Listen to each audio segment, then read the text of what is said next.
Hello everyone. Today's topic is what is component in React.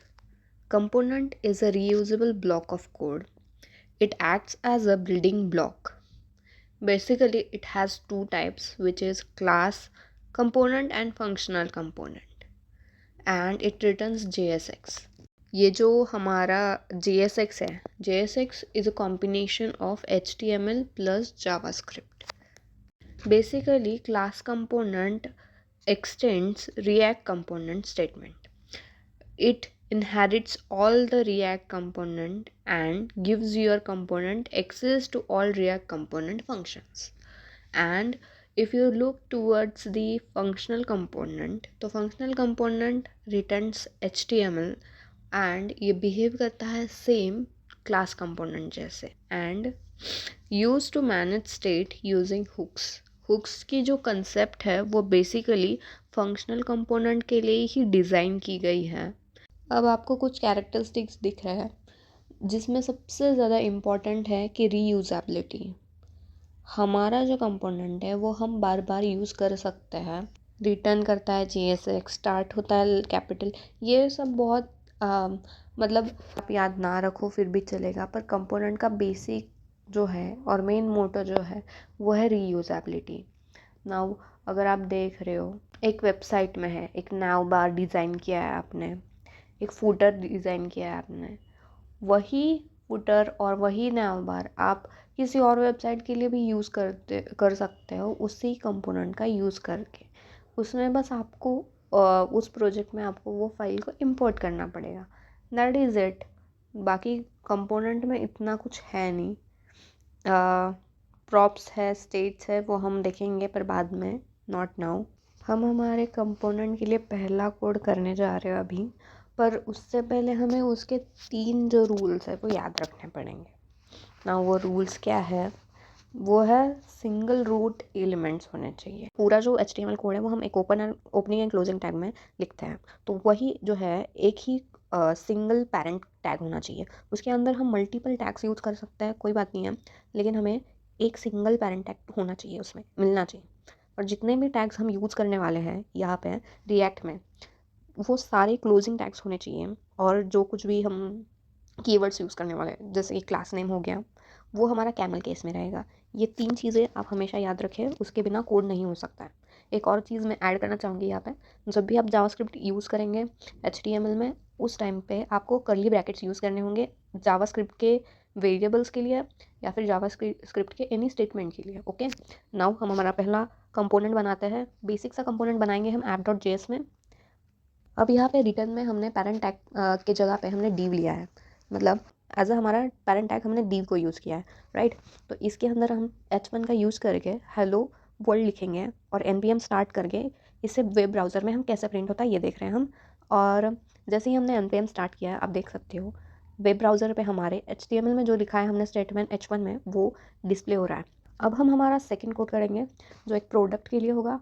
हम एक product नाम का फंक्शन बनाएंगे. उसके लिए हमें एक फ़ाइल बनानी पड़ेगी product.js नाम से, एंड उसके अंदर हम एक फ़ंक्शन बनाएंगे. बेसिकली फ़ंक्शन के लिए हमारा जो सिंटैक्स है वो बहुत सिंपल सा है.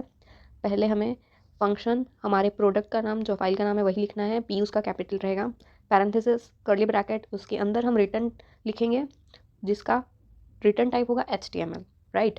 उस पैरेंथेसिस में जब तक आप किसी टैग को डिक्लेयर नहीं करेंगे, जैसे कि हमारे टैग लाइक div हो गया, span हो गया, p हो गया, पैराग्राफ टैग, ऐसे किसी टैग को आप यूज़ नहीं करेंगे तब तक ये रेड लाइन दिखाएगा यहाँ पे. और अगर आपने div के अंदर div ना लिख के div के बाहर दूसरा div लिखा है तो वहाँ पे एरर आएगा, राइट. उसके नीचे हम एक्सपोर्ट करेंगे हमारी फाइल को, एक्सपोर्ट डिफ़ॉल्ट फाइल का नाम जो है हमारे प्रोडक्ट. ओके, ये हो गया हमारा सिंटैक्स. यहाँ पे हमने h1 h2 का यूज़ करके लिखा है welcome to the product page and welcome to the product page. तो उसके बाद हमें app.js में जाके इसको इंपोर्ट करना पड़ेगा, इस पेज को, इस कंपोनेंट को. उसके लिए हम लिखेंगे import product and inverted comma में ./प्रोडक्ट. ओके, एंड उसके बाद हम app.js में जो हमने पहले कोड किया है उसको मैं कट कर रही हूँ. उसके अंदर सेल्फ क्लोजिंग टैग में हम लिखेंगे प्रोडक्ट, मतलब इसमें हम या इस जगह पे हमारा प्रोडक्ट नाम का जो हमने कंपोनेंट कर रखा है, बना रखा है, वो यहाँ पे कॉल होगा और फिर हमारा स्टेटमेंट हमें दिखेगा. अब जैसे ही हमने पेज को रिफ़्रेश किया है, हमें देखो हमारा आउटपुट जो है वो मिल गया है, जो हमने H1 H2 में मतलब पास किया था वही हमें आउटपुट यहाँ पे मिला है। तो ऐसे हम हमारे कंपोनेंट्स बना सकते हैं, राइट। अब यहाँ पे हम जावास्क्रिप्ट का यूज़ कैसे कर सकते हैं, जावास्क्रिप्ट को कैसे लिखें वो देखते हैं हम। तो यहाँ पे हमने एक डेटा टाइप लिया है जावास्क्रिप्ट का, जो है कांस्टेंट। यहाँ पे हमने प्रोडक्ट आईडी लिखा है, सॉरी आईडी लिखा है, और आईडी इक्वल्स टू 210 ऐसा लिखा है। तो यहाँ पे पी टैग में मैं लिख रही हूँ product ID is, and bracket में, करली ब्रैकेट में आईडी, जो हमारा वेरिएबल है आईडी नाम का, उसको मैं यहाँ पे एज अ आईडी लिख रही हूँ। अगर आप ये आईडी के जो ब्रैकेट है उसे मैं मिटा दूँ, बस आईडी लिखूँ, करली ब्रैकेट अगर मैं हटा दूँ और बस आईडी लिखूँ, तो आप देख रहे हो यहाँ पे आपके पेज पे बस माई ID, product ID is ID ऐसा करके प्रिंट हो रहा है। इसका मतलब यह है हमने आईडी नाम के जो वेरिएबल में 210 लिखा है वो एक्सेस ही नहीं हो रहा है, वो एक एज ए पैराग्राफ और एज अ वर्ड वो यूज़ कर रहा है, राइट। उसके लिए हमारे आईडी के जो वैल्यू है उससे एक्सेस करने के लिए हमें ये करली ब्रैकेट यूज़ करना पड़ता है। किसी भी जावास्क्रिप्ट वेरिएबल को एक्सेस करने के लिए हमें करली ब्रैकेट यूज़ करना है। जैसे ही मैंने रिफ़्रेश किया है ब्रैकेट लगा के, आप देख रहे हो माई प्रोडक्ट आईडी इज़ 210 ऐसा हमें डिस्प्ले होके दिख रहा है। ये बाद में मैं आपको app.css दिखा रही हूँ। इस app.css में हमें बहुत सी प्रॉपर्टीज़ दिख रही हैं, जो कि मतलब हमने स्टार्टिंग में जो मैंने पहले वीडियो में आपको रन करके दिखाई थी app.js नाम की, जो app.js नाम की जो फाइल मैंने पहले आपको रन करके दिखाई थी, उसके लिए जो CSS अप्लाई किया था वो सारी प्रॉपर्टीज़ आपको यहाँ पे दिखाई दे रही होगी। यहाँ पे मैंने थोड़ा सा एडिट किया था इसलिए बहुत सी प्रॉपर्टीज़ यहाँ पे नहीं है, बट येस यहाँ पे कुछ यही प्रॉपर्टीज़ है CSS की। तो यहाँ पे हम बहुत सी चीज़ें अप्लाई कर सकते हैं, CSS अप्लाई कर सकते हैं। That's it. आज हमने सीखा है कि हम हमारा कंपोनेंट कैसे बनाएं, हम हमारे कंपोनेंट के अंदर जावास्क्रिप्ट कैसे यूज़ करें, HTML कैसे यूज़ करें, और हमारे जो रूल्स है कुछ कंपोनेंट्स बनाने के लिए, कोड लिखने के लिए, वो रूल्स हमने सीखे हैं। हमने जावास्क्रिप्ट का वेरिएबल डिक्लेयर करना और वेरिएबल को एक्सेस करना सीखा है।